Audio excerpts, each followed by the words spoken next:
tous et bienvenue dans cette nouvelle vidéo sur la chaîne K4 et dans laquelle nous allons voir comment utiliser le logiciel Inflexo.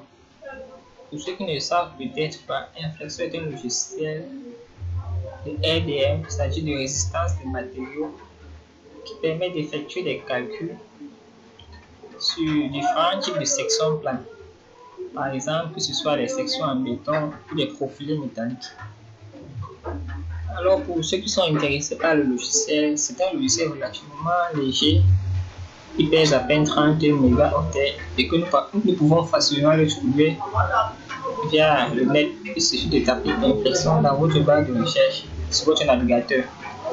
Alors, nous allons très vite entrer dans le vif du sujet et n'hésitez pas à vous abonner si cette vidéo vous plaît.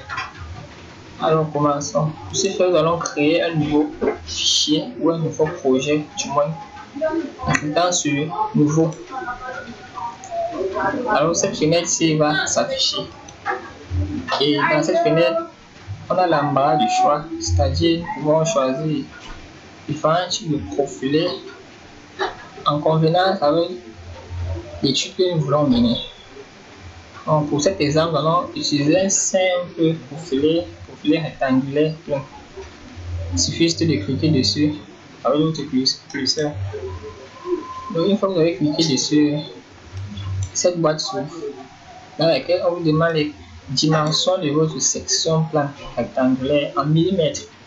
Donc, la base et la hauteur.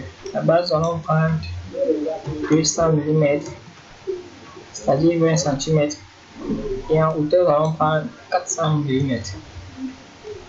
Ensuite, on vous demande de calculer les inerties suivant GZ, ce qui est standard. Pour calculer les inerties suivant GY, donc nous allons calculer suivant GZ. Ensuite, nous allons cliquer sur calculer le moment quadratique. Le moment quadratique sera automatiquement calculé IGZ, c'est la valeur IGZ sur V qui correspond au module de flexion. Max, maintenant on demande les valeurs. Si nous voulons aller plus loin dans l'étude, il faut les. Si nous voulons aller plus loin dans notre travail, nous pouvons mettre des données supplémentaires, par exemple le moment fléchissant maximum sur la section étudiée en newton millimètre.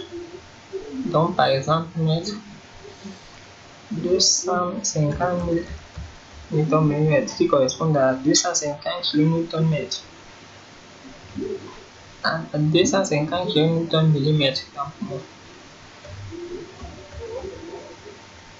Donc, en mettant 250 millions de newtons pour un millimètre, cela donne donc 250 kN mètre. Ce qui s'approche plus ou moins d'un cas réel. Ensuite, le matériau, c'est facultatif. On va mettre les caractéristiques de la section presse, la limite d'élasticité. Il s'agit ici du béton. On va mettre 5, c'est juste un exemple. Le module d'élasticité du béton. Voilà, nous allons mettre 113 000, 130 000, la limite de rupture. On va mettre 120 mégapascal, la densité du béton. Donc, on met 2400 kN par mètre. Ensuite, nous allons appuyer sur choisir le type de chargement de la poutre. Par exemple, ça vous de voir le type de chargement, il y a plusieurs types. On va prendre une poutre simple posant sur deux appuis avec une charge uniformément répartie. Il suffit de cliquer dessus. Ensuite, on demande le choix de calcul. Calculer la contrainte et la flèche. Calculer la contrainte et la force. Calculer la force et la flèche à la limite élastique. Nous allons calculer la contrainte et la flèche. On demande la longueur de la poutre en millimètres.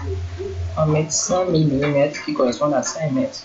Et la charge P, uniformément répartie, nous allons mettre par exemple 50 kN. Donc ça va pas 5 kN par mètre linéaire qui correspond à 50 N par millimètre. cliquez sur le vacuum, calcule le moment fléchissant et la flèche du vacuum. Voici les résultats ici.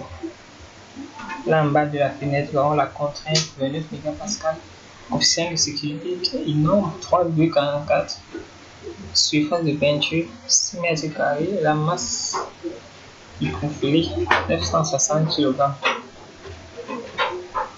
Là, vous pouvez choisir le type de sélection. Ça peut convertir le mode de calcul. Vous pouvez vous entraîner vraiment. Donc, c'était tout pour cette vidéo. Si vous avez aimé cette vidéo, n'hésitez pas à vous abonner à la chaîne. Cela permet à la chaîne de proposer des vidéos de meilleure qualité. Et surtout, si les logiciels vous intéressent, n'hésitez pas à le télécharger. C'est un logiciel très utile. Sur ce, on se retrouve pour une prochaine vidéo.